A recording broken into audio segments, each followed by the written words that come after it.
Šių metų vasaros savaitė Klaipėdoje. Išties spalvinga sporto, kultūros renginiais ir pramogomis visai šeimai.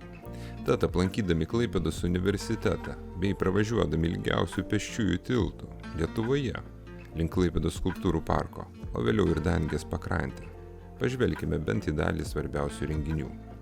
Penktadienį, gegužės 6 dieną, nuo 15 iki 19 valandos Klaipėdos universiteto botanikos sode, Kretingos gatvėje 92, vyks augalų mugė nuo medelio prie žiedelio.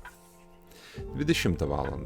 Malūno lofte, Gluosnių skersgatvėje 2A, K1, Adam Bomb Band koncertas. Šeštadienį, birželio 7 dieną, nuo 10 iki 15 valandos Švyturio arenos automobilių stovėjimo aikštelėje vyks miesto bagažinių turgus, beje, kurį visai neseniai galėjote matyti ir mūsų reportaže. O štai Klaipėdos piliavietėje vyks didžiausia šalies sporto šventė – Olimpinė diena.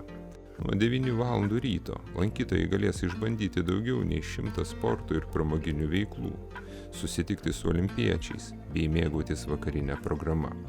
Renginys nemokamas, bet jeigu ir negalėsite dalyvauti šiame renginyje, mes pasistengsime parengti reportažą iš šios po 6 metų pertraukos į Klaipėdą grįžusios šventės.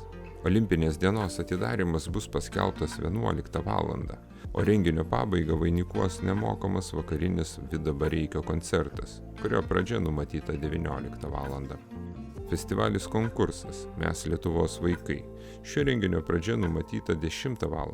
LMTA Klaipėdos fakulteto koncertų salėje, Kristijono Donelaičio gatvėje 4, o 18 val. Koncertas konkurso dalyviams Draugų rate. Sekmadienį, gegužės 8 dieną, dainų šventė Augam Lietuvai, dainoj širdį kartu. 17 val.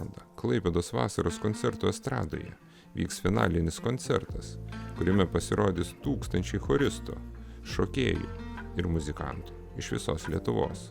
Tad įsimintiniausias akimirkas iš šio festivalio parodysime ir mes.